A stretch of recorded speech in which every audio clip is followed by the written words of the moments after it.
जो भी बात हम कर रहे हैं, जो यहाँ पर ग्रंथ में दिया गया है, हम बस उतने को लेकर के चलें तो हमारा जो जितनी भी हमारी समस्याएं हैं, जितने भी हमारे प्रश्न बनते हैं, वो सभी इसी में कवर हो जाएंगे। हमने दृष्ट को देख लिया था।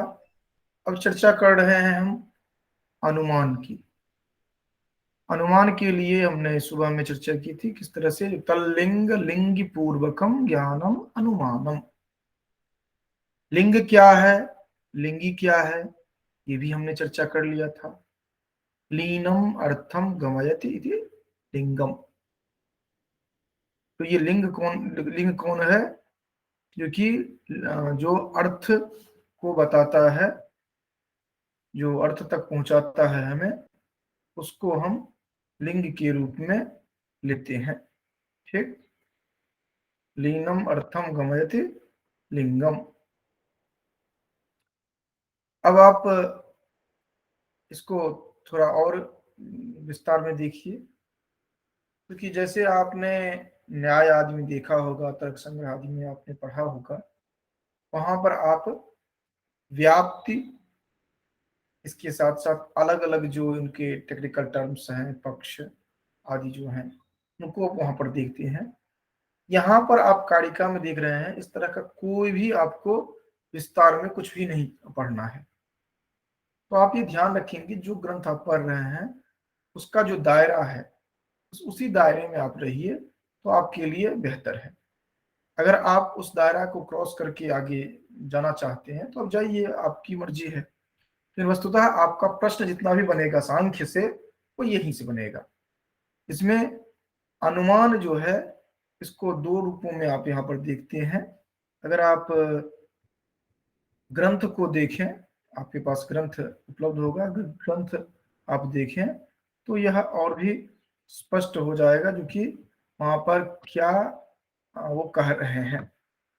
तो आप प्रथम कारिका अगर आप लोगों के पास हो तो देख सकते हैं, जो या मैं काम ये यहाँ से मैं शेयर भी एक बार कर देता हूँ ताकि आपको ध्यान में रहेगा।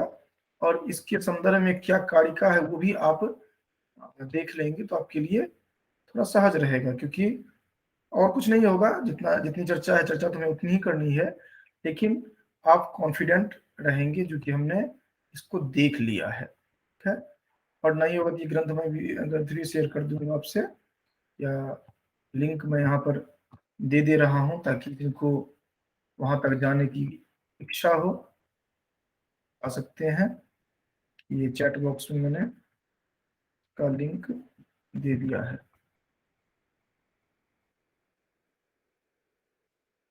चैट बॉक्स में लिंक भी दे दिया है और यहाँ पर ये शेयर भी हो रहा है। तो यहाँ पर आप देख रहे हैं, क्योंकि अजामेकाम लोहित शुक्ल कृष्णाम बहवी भजा सृजमाना नाम, ये आपने जो यहाँ पर देखा प्रथम। इसके बाद फिर आगे आप बढ़ते हैं, अर्थात अगर मंगलाचरण कहा जाए तो इसको आप समझ सकते हैं। इसके बाद ये द्वितीय में जो आप देख रहे हैं, तो इन्होंने अपने गुरु जो हैं उनको इन्होंने जो नमस्कार किया है, ये ध्यान में रखेंगे, क्योंकि प्रश्न जो बनते हैं तो उनसे भी आपको ध्यान में रखना होगा। फिर उसके बाद आप देख रहे हैं जो कि दुख विघाता, ये देख रहे हैं। इसके बाद अब जो जोड़ना चाह रहे हैं उनको मैं परमिट नहीं कर रहा हूँ, संतन मंडल को या करके कोई आ रहे हैं। इसके बाद आप देख रहे हैं जो कि दृष्टि सापार्था चिन्ह कांता तंतु, और प्रारंभिक जो है वो मंगल पद्य के रूप में आप देखेंगे। उसके बाद फिर आगे आप एक कारिका से आप प्रारंभ करते हैं। ठीक है।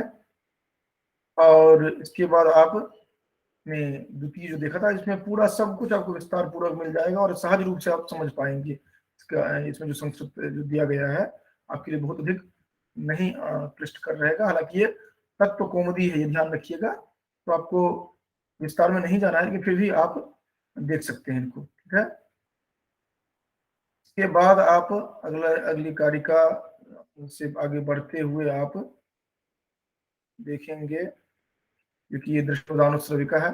जो आप लोगों ने देख लिया था, ये पहले ही आपने देख लिया था। दृष्टवदान श्रुविका सहस्र शुद्धि क्षयाति संयुक्ता तद विपरीत श्रेयान व्यक्ताव्यक्त ज्ञान विज्ञानात्। अब परमिट नहीं किया जाए तो अच्छी बात है। ये हमने देखा। इसके बाद इसको फिर विस्तार पूर्वक जो तत्वकुंजी में दिया गया है, ये मैंने आपको शेयर कर दिया है, आप पढ़ लीजिएगा, आपको पढ़ने की इच्छा हो। यहाँ पर एक एक पद को बहुत बेहतर तरीके से यहाँ पर समझाया गया है और एक प्रामाणिक आचार्य का है, इस कारण से मैंने आपको शेयर किया है। इसमें एक वैशिष्ट यह भी है कि जो ग्रंथ ये जो कोट कर रहे हैं उसको वह रेफरेंस के साथ दे रहे हैं, आपको संदर्भ के साथ दे रहे हैं। ठीक, इसी तरह फिर तृतीय कारिका जो आप देख रहे हैं, फिर चतुर्थ क्रम से जो आपको प्रथम कारिका आपके लिए महत्वपूर्ण रहा है, जो आपको याद रखना है। द्वितीय जो भी बताया गया था वो आपके लिए महत्वपूर्ण है। ये तृतीय अत्यंत महत्वपूर्ण में है, इसको ध्यान में रखेंगे। तो द्वितीय भी उतना ही महत्वपूर्ण था, तो 1 से 3 तक जो आपने देखा है यह सभी आप टिक करके रखेंगे, जो अनिवार्य रूप से आपको याद रखना ही रखना है, उस पर अपना दिमाग नहीं ज्यादा चलाना है। ठीक है, इसके बाद आप आगे बढ़ते हैं क्योंकि प्रमाण की ही चर्चा हम कर रहे हैं। और ये जो भी हम देख रहे थे दृष्ट अनुमान आप्तवचन, ये चतुर्थ कारिका है, ये आप ध्यान में रखेंगे। त्रिविधम प्रमाणम इष्टम प्रमेय सिद्धि प्रमाणाधि, ये चतुर्थ कारिका भी उतना ही महत्वपूर्ण है इसके संदर्भ में, अर्थात जो आप प्रमाण मीमांसा की बात करते हैं सांख्य की, इसके संदर्भ में। तो फिर विस्तार में आप तत्व कौमुदी में आप देखेंगे, जहाँ समस्या होती है वो उसका समाधान आपके लिए मिल जाएगा। मैं आगे बढ़ाता जा रहा हूँ क्योंकि केवल कारिका पर हम चर्चा कर रहे हैं, तत्व कौमुदी को हम विस्तार में नहीं जा रहे हैं देखने के लिए। और कौन कौन सी कारिका आपके लिए महत्वपूर्ण है वो, तो ये 5वीं कारिका आप देख रहे हैं, प्रतिविषयाद्यवसायोदिष्टम विधम अनुमानम आख्यातम तल्लिंग लिंगी पूर्वकम आप्तश्रुति आप्तवचनम। तो इस 5वीं कारिका में तीनों को परिभाषित कर दिया है। दृष्ट ये प्रतिविषयाद्यवसायोदिष्टम त्रिविधम अनुमानम आख्यातम, ये आपने देखा था यहाँ पर प्रतिविषयाद्यवसायोदिष्टम। के बाद त्रिविधम अनुमानम आख्यातम, अगर आपको कहा जाए जो कि कितने प्रकार के अनुमान हैं, तो 3 प्रकार के अनुमान होंगे, जो भी हम लोग चर्चा कर रहे थे, आगे देखेंगे उसको। त्रिविधम अनुमानम आख्यातम और तल्लिंग लिंग पूर्वकम, और वो तल्लिंग लिंग पूर्वकम का अभिप्राय क्या है, अनुमानम। तत्का अर्थ यहाँ पर जो है वो क्या है, अनुमानम। वह अनुमान जो है लिंग लिंग पूर्वक जो ज्ञान है उसको कहेंगे, क्योंकि पहले कह दिया त्रिविधम अनुमानम आख्यातम, 3 प्रकार के अनुमानों को बताया गया है। और वो कौन है, तल्लिंग लिंग पूर्वकम, ये जो होंगे लिंग लिंग पूर्वक होंगे। और आप्तश्रुति है आप्त वचनम, तो आप्तश्रुति जो है वो तो आप्त वचन है। इसके बाद एक एक करके फिर आप फिर इसमें भी विस्तार में जाएंगे तो सन्निकर्ष आदि की बात आएगी, जो आप वहां पर देखेंगे, वो यहाँ भी आप देख रहे हैं। ठीक है, इसके अनंतर हम आगे जो देख रहे हैं, ये बीच बीच में आकर के अभी भी आदत गई नहीं है सभी आने की। इसके बाद देख रहे हैं क्योंकि ये यहाँ पर विस्तार पूर्वक आप देख रहे हैं, क्योंकि यहाँ पर एक एक करके खास करके अनुमान के जितना व्याख्यान करना चाहिए वो पूरा यहाँ भी इन्होंने किया है। अब यहाँ पर त्रिविधम अनुमानम आख्यातम जो है, जो मैं अभी पढ़ा रहा था आपको, उसको मैं जानबूझ करके यहाँ पर लाया, क्योंकि त्रिविधम अनुमानम आख्यातम कहा गया है, लेकिन आप देखते हैं वीत अवीत को, तो ये चर्चा इस तरह क्यों की गई है। तो ये मैंने वहां पर जो चार्ट बनाया है, ये डायग्राम, ये टेबल जो बनाया है, वह तत्व कौमुदी को ध्यान में रखते हुए बनाया गया है, जो कि कहते हैं तत्र ये त्रिविधम अनुमानम आख्यातम इति तत्सामान्य तो लक्षितम अनुमानम विशेष त्रिविधम पूर्ववत शेषवत सामान्य तो दृष्टम चेति तत्र प्रथमम तावत द्विविधम, क्योंकि वीतम अवीतम, प्रथमम तावत द्विविधम वीतम अवीतम, अन्वय मुखेन प्रवर्तमानं विधायकम वीतम, व्यतिरेक मुखेन प्रवर्तमानम निषेधकम अवीतम। ये जो है परिभाषा, अगर आपको वीत और अवीत की चाहिए तो यहाँ से आप कॉपी कर सकते हैं, क्योंकि अन्वय मुखे न प्रवर्तमानम, क्योंकि वहां पर आपने देखा था केवल अन्वयी की बात हमने की थी और केवल व्यतिरेकी की बात की थी, वो परिभाषा वहां पर इंडिकेट कर दिया गया। लेकिन अगर आप लिखना चाहते हैं तो लिख सकते हैं अन्वय मुखे न प्रवर्तमानम विधायकम वीतम, व्यतिरेक मुखे न प्रवर्तमानम निषेधकम अवीतम, तत्र अवीतम शेषवत। हमने यहाँ पर दिखाया था चार्ट में, अभी आप फिर हम देखेंगे वहां पर तत्र अवीतम शेषवत, अवीत जो है वह शेषवत है, ये हमने चर्चा वहां पर किया था। शिष्यते परिशिष्यते इति शेषः। तो इस तरह आप विस्तार में जाकर के वहां पर इसको देखते हैं, लेकिन उतनी की आवश्यकता नहीं है। कुल मिलाकर के आप जानते रहिए जो कि वो जो भेद किया गया है ये आप जानते रहेंगे। इस कारण से मैं मूल टेक्स्ट इसलिए दिखा दे रहा हूं ताकि आपको एकदम बिल्कुल कॉन्फिडेंस बना रहे आपको।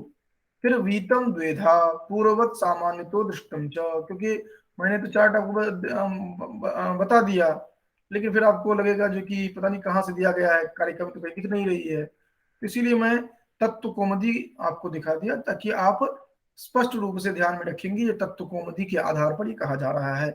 वीतम द्वेधा पूर्ववत सामान्य तो दृष्टम च, तत्र एकम, अवीत का ये पूर्ववत का क्या लक्षण है और इनका दोनों का क्या अलग अलग लक्षण है वो बता रहे हैं।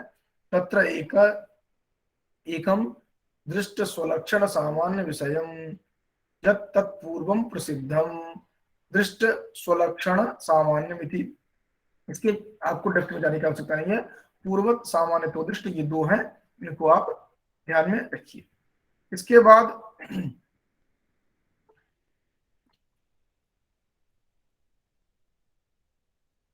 ये अब मध्य नहीं होगा, पर परमिशन जो भी हो और डीप हो या कोई भी हो, तो ये हो गया। उसके बाद आगे देखते हैं हम, क्योंकि इस कारिका के बाद जो आपको ध्यान में रखना है वह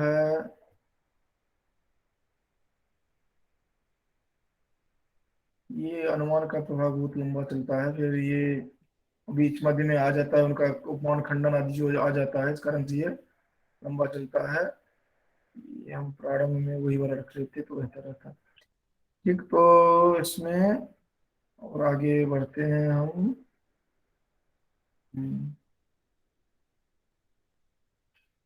इसके बाद अभी यही चल रहा है जो कि ये जितने भी अंक खंडन करते हुए, फिर छठी कार्य का जो हम देखते हैं, इसमें कहते हैं सामान्यतस्तु दृष्टा अतीन्द्रियाणाम प्रतीति अनुमाना तस्मादपि चासिद्धम परोक्षातागमात् सिद्धम। ये यहाँ पर आकर के जो अभी चल रहा था अनुमान के संदर्भ में, उसी को यहाँ पर स्पष्ट और करते हैं, क्योंकि सामान्य तस्तु प्रत्यक्ष पूर्वध्यान और यहाँ पर शेषवत आदि को यहाँ पर बताने का इन्होंने प्रयास किया है। और फिर उस पर जो डिबेट है उसको प्रस्तुत यहाँ पर किया है, तत्किम सर्वेश्व अतीन्द्रियेषु सामान्य तो दृष्टम एव वर्तते। ये जो डिबेट है इसको इन्होंने प्रस्तुत किया है, तो आपको छठी कारिका जो है उसको आप साइलेंटली अपने पास रख सकते हैं। इसके बाद ये जो एक प्रश्न बनता है, ये सातवीं कारिका, वो सातवीं कारिका में ही वो थी, ये आठवीं कारिका जो है इसमें ये महत्वपूर्ण हो जाता है। हालांकि पाठ्यक्रम में आपको उस पर नहीं आता है, लेकिन ये कहीं न कहीं आपके प्रश्न में दिखता है। सूक्ष्म्यात् अनुपलब्ध अनुपलब्धे नाभावात् कार्यतस्तदुपलब्धेः महदादि तच्च कार्यम प्रकृति स्वरूपम विरूपम च।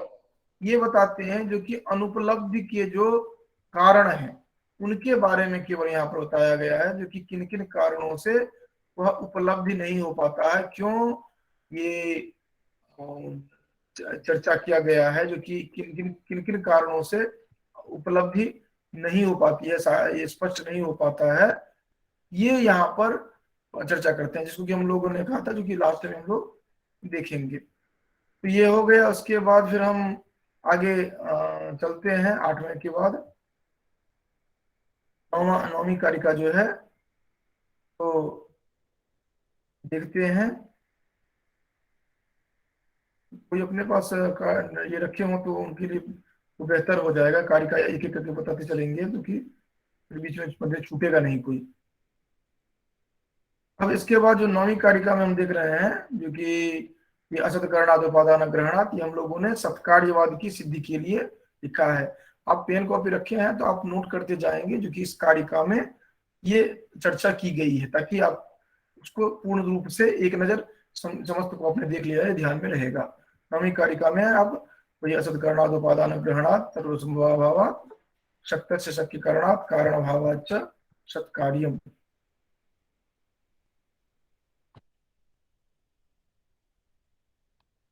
ठीक।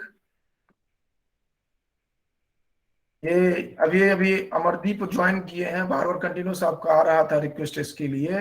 आपको समय का ध्यान रखना चाहिए। अभी कितने बजे से क्लास दिया गया था, और आप 7:30 बजे जुड़ रहे हैं क्लास में। तो ये हमने यहाँ पर देख लिया। इसके बाद फिर आगे हम बढ़ते हैं 9वीं कारिका के बाद 10वीं कारिका देखते हैं, जो कि हम लोगों ने सुबह में चर्चा विस्तार पूर्वक हमने किया ही था। तो ये 10वीं कारिका और 11वीं कारिका जो है वह इसी ये प्रकृति पुरुष को लेकर के जो हमने चर्चा की थी, उसी के संदर्भ में हम देखते हैं। क्योंकि हेतु मध्यापि 10वीं कारिका है। हेतु मध्यापि सक्रिय मनेकमाश्रितम लिंगम सावयवम परतंत्रम व्यक्तम विपरीतम अव्यक्तम। ये जो है इसको फिर विस्तार पूर्वक की चर्चा अपना करते हैं। 11वें में आपने यहाँ पर देखा था, जो ये 11वीं कारिका जो है त्रिगुण विवेक विषय सामान्य चेतनम प्रसव धर्मी व्यक्तम तथा प्रधानम तद्विपरीत तथा जपमान, ये 11वीं कारिका। इसके बाद 12वीं कारिका में हम आते हैं। तो अब ये जो कहते हैं प्रीत्य प्रीति विषादात्मका प्रकाश प्रवृत्ति नियमार्थ।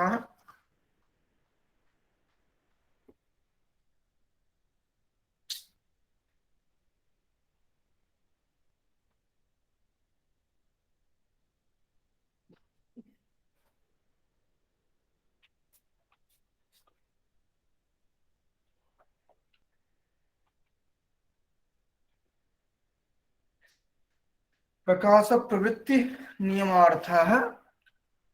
और उसके बाद अन्योन्याश्रय जनन वृत्तयश्च गुणा, फिर गुण के संदर्भ में ये चर्चा प्रारंभ होती है। जो गुण के संदर्भ में आगे हम कारिका वहां पर आगे देखेंगे उनका विस्तार पूर्वक, जो कि ये प्रीत्यात्मक जो होंगे वो सत्व गुण के होंगे, और प्रीति प्रद जो है वह रजोगुण होंगे, अर्थात दुख या अप्रीति जो कहते हैं, ये रजोगुण के संदर्भ में होगा।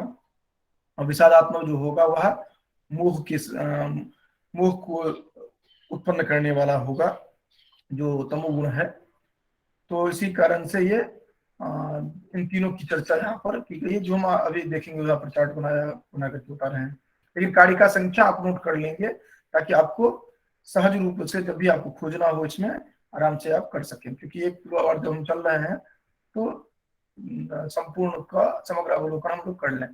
इसके बाद 13वीं कारिका, ये अनिवार्य रूप से आप याद रखेंगे कि जो सप्तम लघु प्रकाशकम इष्टम पष्टम बकम चलम चलया गुरुवारणकमेव तमः प्रदीप वृत्ति, यह अनिवार्य रूप से आप याद रखेंगे इसको, क्योंकि इससे बहुत सारे प्रश्न बनते हैं इस दृष्टि से। इसके बाद आगे देखें तो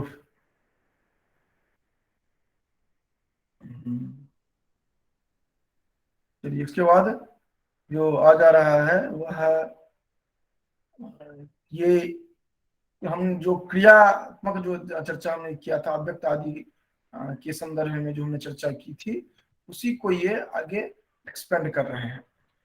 तो हम मूल रूप से जिसको देखने के लिए यहाँ पर प्रवृत्त हुए थे, वो प्रवृत्त हुए थे किसको देखने के लिए? अनुमान को लेकर के, और अनुमान तक जितने भी ये हैं हमारे कारिकाएं, उनको हमने उसी क्रम में देख लिया। तो यहाँ पर जो आपको बताया गया था, जो कंफ्यूजन में मूलतः आता, जो केवल कहा गया है त्रिविधम अनुमानम आख्यातम, और यहाँ पर तो आप देख रहे हैं वीत अवीत। तो ये वीत अवीत की चर्चा तत्व कौमुदी में करते हैं। कारिका अगर देखेंगे तो केवल इतना कहते हैं त्रिविधम अनुमानम आख्यातम, 3 प्रकार के जो ये अनुमान है वो कहे गए हैं। और कौन कौन? पूर्ववत, सामान्य तो दृष्ट और शेषवत। तो और वहां वहीं पर आपने देखा जो कि पूर्ववत जो है वो वीत के विध है, और शेषवत जो है वह अवीत के अवीत जो है वही शेषवत के रूप में हम देखते हैं। नहीं, अब परमिशन नहीं मिल रहा है। तो ये है। इसके बाद आप देखते हैं इसमें जो कि हमने एक चर्चा और की थी इसमें, जो कि इन दोनों की, जो केवलान्वयी और परिभाषा जो आपने वहां पर देखा था, तो वहां पर अन्वय और व्यतिरेक की बात लिखी थी। अन्वय व्यतिरेक की के संदर्भ में हमने देखी थी। ठीक। अब यहाँ पर जो तीनों बताया गया है उसको आप थोड़ा समझ लीजिए, क्योंकि परिभाषा तो आप तत्व कौमुदी में देखेंगे ही, लेकिन यहाँ पर क्या परिभाषा है उसे ये समझ लीजिए। कर हेतु द्वारा साध्य की सिद्धि करना, पूर्वत का क्या अभिप्राय है? हेतु के द्वारा साध्य की सिद्धि करना। हेतु आप जानते हैं क्या है? धूम है, और धूम के द्वारा अग्नि की सिद्धि जो आप करते हैं, जैसे कार्य के द्वारा कारण का अनुमान करते हैं आप, जैसे कि पर्वत पर धुआं को देख करके आग का अनुमान करते हैं। ये हो गया पूर्ववत, क्योंकि आप जानते हैं जो कि वह व्याप्ति पर आधारित है, और धुआं आप देख रहे हैं तो वहां पर अवश्य रूप से आग की अवस्थिति होनी है। सामान्य तो दृश्य कहते हैं अतीन्द्रिय, जैसे कि प्रकृति पुरुष पदार्थों का जो अनुमान होता है, यह सामान्य तो दृष्ट यहाँ पर, अर्थात इस संदर्भ में आप देख रहे हैं सांख्य के संदर्भ में, जो कि अतीन्द्रिय जो जितने भी है उनका जो अनुमान किया जाता है वह सामान्य तो दृष्ट के माध्यम से, जैसे इंद्रियों की सत्ता का अनुमान करना, और परिशेष के आधार पर, परिशेष कार्य के आधार पर जो आप अनुमान करते हैं, जैसे नदी वृद्धि को देख करके वृष्टि का अनुमान करना, ये जो है शेषवत का है। अर्थात शेषवत का उदाहरण आप इस तरह देख सकते हैं। अब यहाँ पर क्या है कि ये तो अनुमान के प्रकार हो गए, अनुमान क्या है ये आप समझ लिए, अनुमान की भेद को समझ लिए। अब इसके बाद तीसरा कहा गया था आप्त श्रुति आप्त वचनम। तो आप्त वचन बताया गया। आप्त वचन का अभिप्राय यहाँ पर क्या है कि जो यथार्थ वक्ता है, यथार्थ वक्ता जो है उसके जो कथन है उनको कहा जाएगा आप्त वचन। यथार्थ वक्ता जो है उनका जो वचन होगा उसको आप्त वचन कहा जाएगा। और वह जो कहेगा वह अनिवार्य रूप से भ्रम आदि प्रमाद आदि जो है इससे रहित होगा, अर्थात भ्रमात्मक ज्ञान नहीं होगा। वह जो भी कहेगा जो इस तरह के जो शिष्टों का जो वचन होगा, यथार्थ वक्ता जो होगा उसके जो वचन होंगे वह कहे जाएंगे शब्द प्रमाण, ये स्वतः सिद्ध होते हैं इस तरह करके। तो इतना आपने देखा। इसके बाद जो हमने वहां पर अभी देखा था, जो कि प्रीति प्रीति विषादात्मका प्रकाश प्रवृत्ति निमार्था, 12वीं 13वीं कार्य जो हमने देखी थी, अभी मैंने चर्चा किया था, जो कि सत्वम लघु प्रकाशकम इष्टम पष्टम्बकम चलम चरजा गुरुवर्णकमेव तमः प्रदीपवच्चार्थ तो वृत्ति, ये जो हमने चर्चा की थी, यह यहाँ पर अनिवार्य रूप से आप इस टेबल को जानते रहिए, क्योंकि इससे बहुत सारे प्रश्न बनते हैं। और आप एक भी प्रश्न गलत नहीं करेंगे। अगर आप इसको जानते रहते हैं ठीक से तो गलत नहीं करेंगे। जैसे गुण जो है, सत्वगुण, रजोगुण, तमोगुण, सत्व, रजस और तमस, ये तीनों जो हैं अलग अलग, इनके कौन कौन से होंगे? तो सत्व जो होंगे वो प्रकाशक होंगे, रजस जो होंगे प्रवृत्तिशील होंगे, और तमस जो होंगे वो गुरु होंगे। गुरु का अभिप्राय यहाँ पर है जो कि उसमें भारीपन होगा। और इधर सत्व जो होंगे वो प्रीत्यात्मक होंगे, प्रसन्नता को देने वाले होंगे। और रजस जो होगा वह चंचल अप्रीत्यात्मक होगा, चंचल होगा, जिसको कि आप कह सकते हैं जो कि ये, हाँ। और तमस जो है वह वर्णक अर्थात आच्छादक होगा। और इसके साथ साथ जो सत्व है उसमें लघुता होगी, लाघव होगा।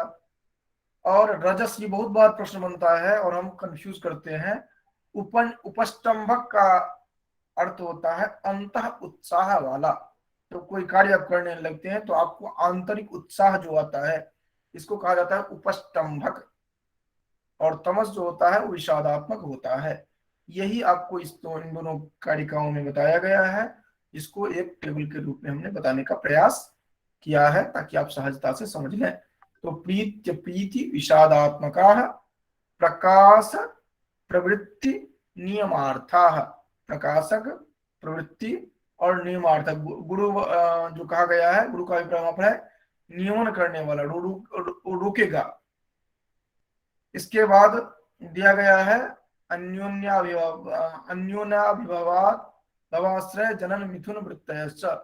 ये तीनों एक दूसरे का अभिभव करते हैं, उसी के कारण ये जो मिथुन वृत्ति जो देखी जाती है, उसी कारण से कभी सत्व गुण की प्रधानता होगी, कभी रजोगुण की प्रधानता होगी, कभी तमो गुण की प्रधानता होगी, और इसी दृष्टि से चलता रहता है यह जो क्रम है वह। ठीक, ये यहाँ तक जो हमने चर्चा की, इसमें कैवल्य जो है उसको हमने अभी छोड़ा है। और दूसरा जो आपका जो सूक्ष्म आदि जो अपने बता रहे थे, वो आपको यहाँ पर स्किप किया गया है, जो कि आप जब प्रश्न ये करने लगेंगे देखेंगे उसमें भी आ जाएगा। और जहां तक मोक्ष की बात है तो ये इनका सीधा सा स्पष्ट रूप से प्रारंभ में ही जो कहा गया था, प्रारंभ में कहा गया था ना, जो कि व्यक्त अव्यक्त ज्ञो विज्ञानात, व्यक्त अव्यक्त ज्ञो जो है उनके विज्ञान की बात की गई थी। ये आपने वहां पर देखा था। इसी यही मूल इनका है जो कहना चाह रहे हैं ये। और इसके अतिरिक्त बहुत कुछ नहीं है जो कि आप उनके संदर्भ में भी देखें। उसमें क्या होता है जो कि पुरुष जो है वो अपने आप को समझने लगता है, जो कि अपनी ये ये जो जितने भी प्रकृति उद्भूत जितने भी हैं उनसे संबद्ध जो भी है उसको वह समझने लगता है जो कि मैं इससे अलग हूँ। और वही जो स्थिति होती है उसको कहा जाता है जो कि वो पुरुष को अपना ज्ञान हो जाता है, वही कहा जाता है कैवल्य। अब कैवल्य में होता क्या है तो वो भी आप लोग देख लीजिए, क्योंकि कैवल्य को की चर्चा अलग से इसमें मैंने नहीं किया है। तो इसमें कैवल्य के संदर्भ में कहते हैं क्या, जिस समय में वह जानने लगता है जो कि अब केवल अब कुछ बचा नहीं है, अर्थात हम अपने आप को जान चुके हैं, पुरुष स्वयं को जान गया है। उसके बाद जो संस्कार के रूप में जो कुछ बचता है तो करे चक्र भ्रमिवत धृत शरीर, करे सम्यक ज्ञानाधिगमात धर्म। ये आप लोगों को शेयर कर दें ताकि आप लोग भी इसको देखें तो बेहतर रहेगा। ये जो कारिका है इस कारिका को आप 66 के बाद आप कारिका को देख सकते हैं। ये मैं आपको शेयर कर दूं ताकि क्योंकि इससे प्रश्न जो बनता है वो तो आप हल कर लेते हैं, लेकिन आप जानते रहिए जो कि क्या ये कहना चाह रहे हैं, इसके लिए मैं यहाँ पर बता दे रहा हूँ।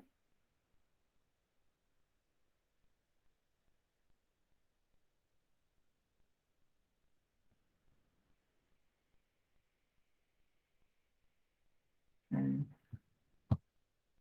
ये शो हो रहा होगा, मिल रहा है।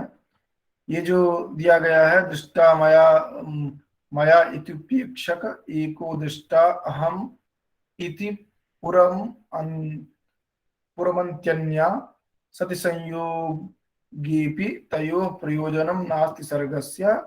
इसके बाद जो 67वीं कारिका है, ये स्पष्ट रूप से बता दे रहा है, जो कि सम्यक ज्ञानाधिगमात् धर्मादीनां कारण प्राप्तौ तिष्ठति संस्कारवशात् चक्र भ्रमिवधृत शरीर करें। उसके बाद भी वह व्यक्ति होता है, लेकिन उस वह जब अपने आप को जान जाता है, उसके बाद फिर ततश्च अपवर्ग प्राप्ति इत्यपि मनोरथ मात्रम।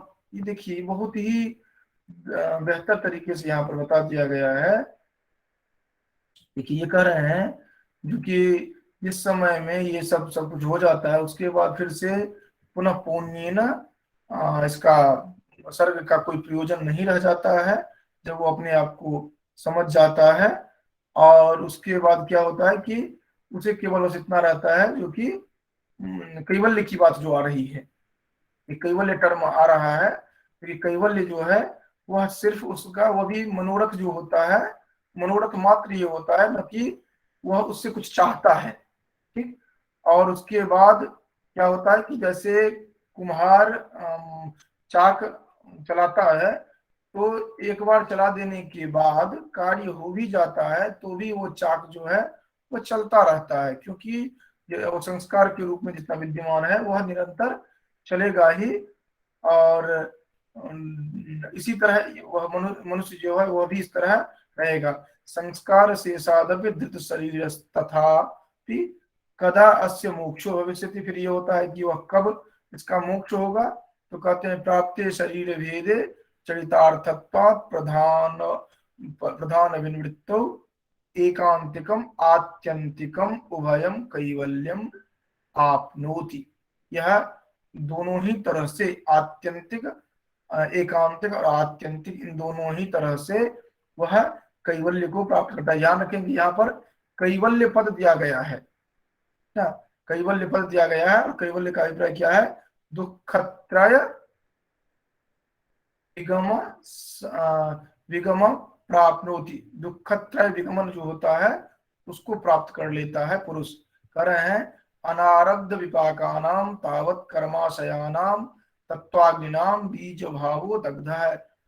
प्रारब्ध विपाकानाम तो उभयोपभोगेन क्षये सति, अर्थात उसका जो प्रारब्ध होता है वह भी उसका उपभोग कर चुका होता है, तो वह समाप्त हो जाता है। और प्राप्ति शरीर, उसका जो शरीर है वह भी जब एकांतिक और आत्यंतिक रूप से जो शरीर पात भी हो जाता है, उसके बाद वह दोनों ही दृष्टियों से कैवल्य को प्राप्त करता है।